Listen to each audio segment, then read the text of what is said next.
Salut à tous, aujourd'hui il fait un temps magnifique et quand il fait beau, on n'a qu'une envie, c'est de rouler avec ça, un cabriolet. Alors c'est une 1333, hein, donc c'est une coccinelle 1303, donc les dernières générations au niveau de l'amortissement avant, enfin c'est la plus évoluée des coccinelles anciennes. J'ai été le premier à critiquer les 1303 toute ma jeunesse, puisque soi-disant ce n'était pas des coccinelles, vu que c'est la Super Beetle avec le pare-choc bombé et le tableau de bord en plastique, comme ça. Donc pour moi c'était une Golf, mais en fait une Golf c'est stylé, non? Donc voilà, je roule avec depuis 2 jours où il fait un temps magnifique.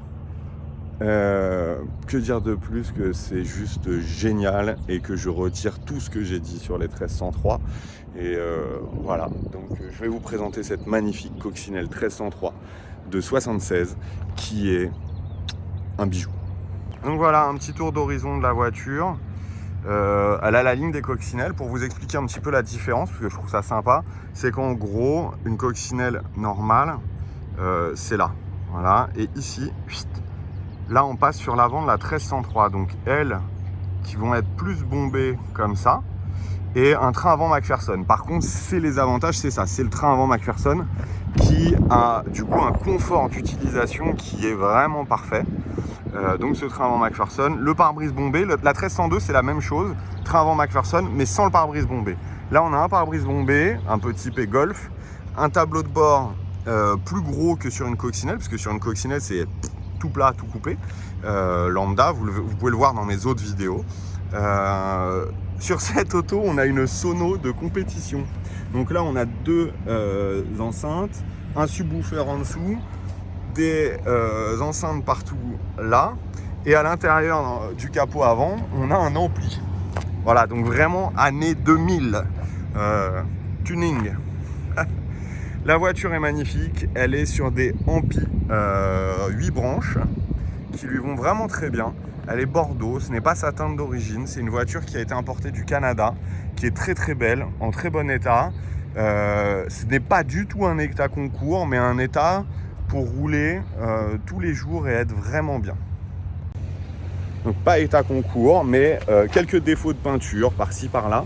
La sellerie, c'est le plus gros chantier entre guillemets qu'il y a à faire, puisque on peut le voir ici, il y a des petits trous, la sellerie n'est pas parfaite. Je pense que ça a été refait il y a quelques années au niveau de la sellerie. Et voilà. Les panneaux de porte, eux, sont en très bon état. La voiture, les longerons sont sains. Par contre, la voiture est très saine. On n'a pas de travaux de carrosserie à prévoir. Tout est vraiment nickel, le moteur a été refait, c'est son 1600. Hop, c'est son 1600 qui est là. On ne sait pas vraiment si c'est matching number, parce qu'avec ces autos là c'est compliqué, il faudrait demander un certificat. Le 1600 qui est là, il a été refait, il fonctionne vraiment bien. Et c'est une voiture qui est vraiment prête pour cruiser tout l'été et se faire un plaisir fou à son bord. Voilà. Ce que je vous propose, c'est de me dire dans les commentaires ce que vous en pensez, si elle vous plaît, des petits détails que vous voyez, peut-être que je n'ai pas vu moi, par rapport aux couleurs, par rapport à tout ça. Abonnez-vous à la chaîne, c'est hyper important pour nous, ça nous booste, ça nous motive, ça nous voilà. Laissez-nous un commentaire, ça nous fait hyper plaisir. Je vais aller essayer la voiture, on va aller faire un tour et on retourne au garage pour la fin de la vidéo. À toutes. Donc voilà, je pars de mon petit coin tranquille pour vous faire un essai routier de la 1303. Donc la 1303, vraiment son point vraiment particulier, c'est son train avant qui est un train avant McPherson. Donc un train avant amortisseur en fait avec une triangulation et non plus un train à lame comme sur les premières coccinelles. Donc on a des ressorts sur les amortisseurs et pas des lames. Voilà, donc ce qui nous donne un confort en fait de Golf 1, mais aussi son look un peu plus arrondi. Voilà, sinon après à rouler, qu'est-ce que je peux vous dire de plus? À part qu'il fait un temps sublime et que je suis plus que trop bien dans cette caisse. Donc voilà, elle roule parfaitement bien. Je ne sais pas si vous m'entendez bien avec le bruit du vent, du moteur, etc. On a une chance folle, c'est qu'il fait un temps mais parfait pour présenter un cabriolet. Et vraiment, je suis pas fan des cabriolets. Je me suis toujours dit, j'aime pas les cabs. Je vois pas bien l'utilité, il fait pas assez beau chez nous. Je pense qu'on a eu cette voiture en même temps exprès pour me faire mentir parce que depuis qu'on l'a rentrée, donc depuis à peine une semaine, on a eu un très beau temps comme ici et aussi du moyen, on va dire. Et en fait, tu peux quand même, quand il y a un rayon de soleil, décapoter en 2 secondes, clac, clac, t'enlèves, t'es au top. Et franchement, c'est un bonheur. Je pensais pas dire ça. J'adore les 1303.